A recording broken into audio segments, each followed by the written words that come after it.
그래서 인류는 과학 지식을 동원해서 과거에 가지고 있던 종교를 많이 무너뜨렸는데 역설적으로 자기 나름의 새로운 종교 또는 새로운 이데올로기를 모색하고 있습니다. 그것이 바로 인본주의죠. 종교란 신앙체계이라고 생각하지만 사실 종교의 중요한 기능 중 하나는 사회 구조를 유지하는 것입니다.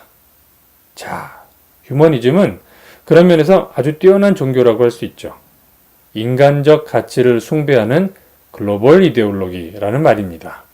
인간적 가치를 숭배하는 이데올로기, 휴머니즘 또는 인본주의는 세 개의 계파로 나누어졌습니다. 첫 번째, 자유주의인데요. 이것은 사람들은 자기가 무엇을 좋아하는지 안다. 경전을 들이대고 이렇게 저렇게 하라고 강요하지 말라. 우리가 직접 내면의 목소리를 듣겠다. 와 같은 이야기를 하는 것입니다. 그래서 최대한의 자유가 최대한의 행복을 준다고 믿고 있고요. 또 시장 경제, 보이지 않는 손이 갈등을 해결할 거라고 이야기했습니다. 하지만 어떤 사람들은 사람의 가치를 숭배하지만 다르게 말했죠. 인간이 과연 모든 갈등을 해결할 수 있을까? 그리고 인간은 본질적으로 사회적 존재야. 혼자서 행복할 순 없지. 그러니 서로 어울려 살면서 자신의 욕구를 다루는 방법, 억압하는 방법도 배워야 돼. 이러한 정신 끝에는 사회주의, 소셜리즘이 나옵니다. 그리고 인간의 역사는 필연적으로 평등사회를 지향할 것이니 무산계급이 혁명을 주도해서 그 시기를 앞당기자라고 이야기했죠. 세 번째, 인본주의. 저는 이게 인본주의라고 생각해 본 적이 없었는데 유발 하라리의 책을 보니 인본주의가 맞더군요. 즉, 사람의 가치를 최고로 여기는 종교라는 말입니다. 바로 나치즘인데요. 진화적 인본주의라고 불리는 이 나치즘은 인류는 계속 진화한다. 그 과정에서 투쟁이 발생한다면 그것은 더 뛰어난 인류가 선택받는 일종의 자연선택 과정이다. 이렇게 이야기합니다. 그리고 아리안족, 흔히 독일의 게르만족하고 같은 용어인 것처럼 쓰이는데 이 민족만이 가장 뛰어난 인종이고 그들이 세상을 지배하고 질서를 부여하는 게 옳다. 이렇게 이야기하는 것이었습니다. 세 가지 인본주의가 서로 경쟁한 끝에 지금은 자유주의적 인본주의 또는 자유주의가 최종 승자가 되었습니다. 그렇다면 모두가 행복한 삶을 살고 있는 걸까요? 그런데 여기 문제가 있습니다. 자유주의, 인본주의 안에는 근본적인 결함이 내포되어 있는 거죠. 그게 무엇일까요?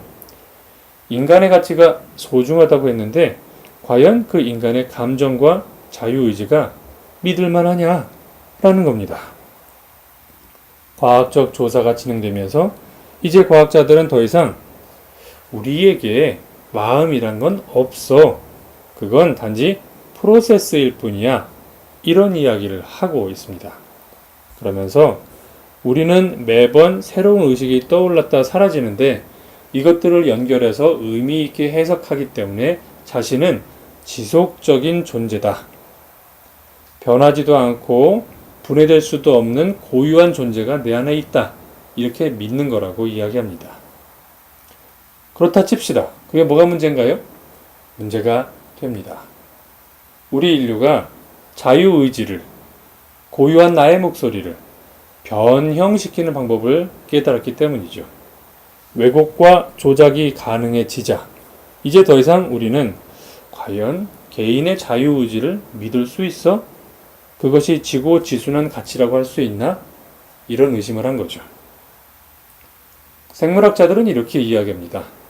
인간도 많은 동물들처럼 그저 알고리즘에 불과하다고요. 이 생화학적 알고리즘을 잘 이해하면 우리는 우리 자신을 더 잘 이해하게 될 것이고 다른 한편으로는 스스로 조절도 가능하다고 말합니다. 사실 정말 그렇죠? 우리가 기분이 우울해지면 우울증 치료제를 먹기도 하잖아요. 자, 그렇다면 인류는 마음속 깊은 곳에서 울려나오는 내면의 목소리를 더 이상 믿을 수 없게 되는데 그렇다면 우리는 어디로 가야 하는 걸까요? 21세기 들어 이러한 고민은 심각한 문제를 야기했습니다. 21세기를 대표하는 단어 하나를 고르라면 저는 인공지능을 고르겠습니다. 인공지능이 왜 놀라운 걸까요? 의식이라는 게 있죠. 우리의 감각, 감정, 사고들의 집합체인데요. 우리는 의식은 나름의 욕구를 갖고 있기 때문에 그것이 채워지지 않으면 괴로워합니다. 지능이란 것은 우리 두뇌가 할 수 있는 논리적 사고를 말합니다. 의사결정을 할 수 있게 여러 가지 대안들을 분석하기도 하죠. 이 두 가지는 서로 떨어지지 않습니다. 그래서 의식이 있는 존재와 지능적인 존재는 같은 말이었죠. 그런데 인공지능이라는 게 나타났습니다. 인공지능은 의식을 갖고 있지 않은 지능입니다. 그게 무슨 의미일까요? 괴로움을 느끼지 않고 주어진 과제를 무한대로 할 수 있는 존재가 될 수도 있다는 말입니다. 그 결과 사람 대신 인공지능을 쓰는 건 어때? 라고 생각하는 사람들이 나타났고요. 인공지능에 밀린 사람들은 점점 그 가치를 잃어버리고 있죠. 실제로 유발 하라리는 다른 곳에서 쓸모없는 계층의 부상, The Rise of Useless Class라는 주제로 강연을 한 적도 있습니다. 로봇과 인공지능이 인간을 대체하고 나면요, 인간의 군사적 가치, 경제적 가치가 떨어져서 결국 쓸모없는 계층이 늘어나고 이것이 사회적 문제가 될 수 있다는 이야기입니다. 인간의 군사적 가치란 말이 뭘까요? 과거 왕정시대에는 왕이 고용한 군대가 서로 싸웠습니다. 이건 유럽 얘기죠. 그런데 프랑스 혁명 이후 이제 프랑스 사람들은 내가 국가의 주인이지 왕의 나라가 아니야 라는 생각을 하게 됐고요. 나폴레옹은 전 국민을 징집해서 전쟁하는 이른바 전면전이라는 걸 시작합니다. 즉, 용병이 아닌 일반 국민들도 군사가 된다는 이야기죠. 군사적 가치가 부상했습니다. 자, 그에 대한 보상도 해줘야겠죠? 그래서 국가는 평상시에 투표권을 주고 인권을 인정해주면서 국민들이 국정에 관여하고 또 참여하고 무엇보다 군인으로서 희생할 수 있도록 유도했습니다. 자, 그런데 인공지능과 드론으로 무장한 군대가 사람을 대체한다면 이제 사람이, 국민이 그렇게 중요해질까요? 쓸모없는 군인보다, 사람 군인보다 영리하고 지칠 줄 모르고 총을 맞아도 아파하지 않는 로봇 군인이 더 마음에 들지 않을까요? 그럼 자연스럽게 쓸모없는 인간들에 대해서 평가절하 할 것 같은데요? 이런 걱정은 이미 경제 분야에서 나타났습니다. 산업화와 자유시장 자본주의가 퍼지면서 국민들의 경제적 가치는 지난 20세기에 크게 증가했죠. 당연히 국가는 이 국민들을 가르치기 위해 공교육 제도를 도입했고요. 또 그들의 노동 3권도 인정했습니다.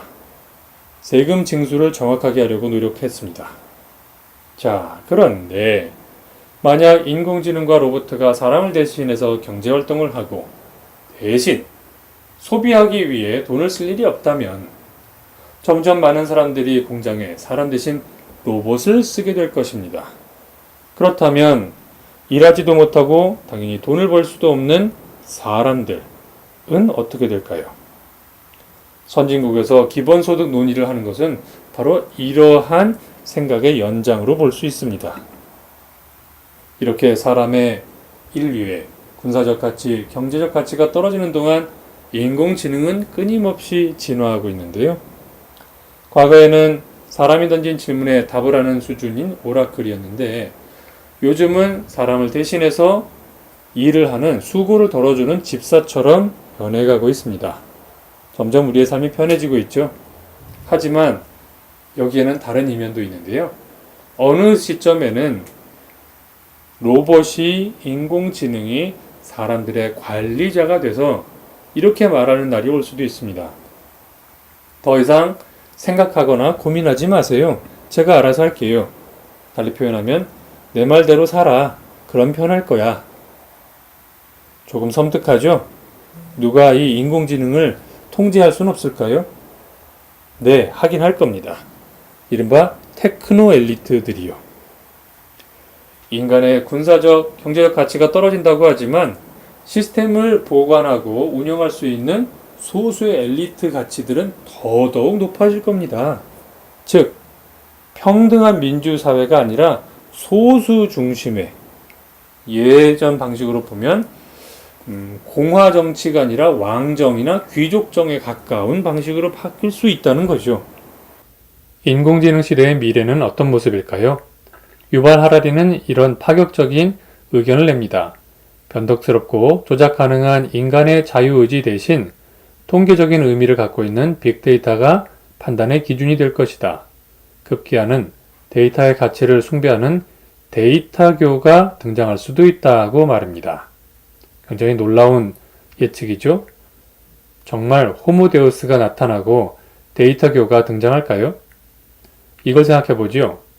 제가 만약에 뛰어난 예언가를 만났다고 가정해 봅니다. 예언가가 제게 내일 출장지에서 폭우를 만나 흠뻑 젖을 것이네 라고 예언했다고 하죠. 출장 예정이 없던 저는 처음에는 비웃겠지만 갑작스런 상사의 전화를 받고 놀랄 수도 있습니다. 정말 내일 출장을 가나요? 그날 밤 짐을 싸면서 저는 아마도 우산과 우비를 챙기겠죠. 왜냐하면 비를 만날 것이라고 믿기 때문입니다. 그런데 정작 그 다음날 출장지에서 폭우를 만나더라도 저는 더 이상 비에 젖지 않을 겁니다. 왜냐하면 우산과 우비를 준비했기 때문이죠. 무슨 이야기인가요? 우리가 예언이나 예측을 믿고 대비하면 정작 그 예측 또는 예언은 빗나갈 수밖에 없습니다. 그래서 정확한 예측은 사람들의 행동을 바꾸게 하고 그래서 그 예측대로 되지 않게 만들 수도 있죠. 이제 이 책의 내용을 한번 정리해 보도록 하겠습니다. 유발 하라리는 호모데우스를 통해 이런 이야기를 하고 싶은 겁니다. 오늘날 우리가 살고 있는 세계는 역사적 필연의 결과가 아니라는 것이죠. 우연한 사건들과 우리의 선택이 만들어낸 결과입니다. 그러니 우리가 선택을 조금만 바꾸기만 해도 새로운 역사, 다른 역사를 만날 수도 있었겠죠. 이러한 인식을 가지고 호모데우스를 예언이라고 보지 말고요. 한 사람의 예측이라고 보는 건 어떨까요? 그래서 호모데우스에 나온 예언 또는 예측대로만 흘러가지 않도록 새로운 선택을 할 수도 있을 겁니다. 여러분께서 호모데우스를 통해 미래를 보는 새로운 눈을 가져보시길 권합니다. 지금까지 마소라 연구원 김용성이었습니다. 감사합니다.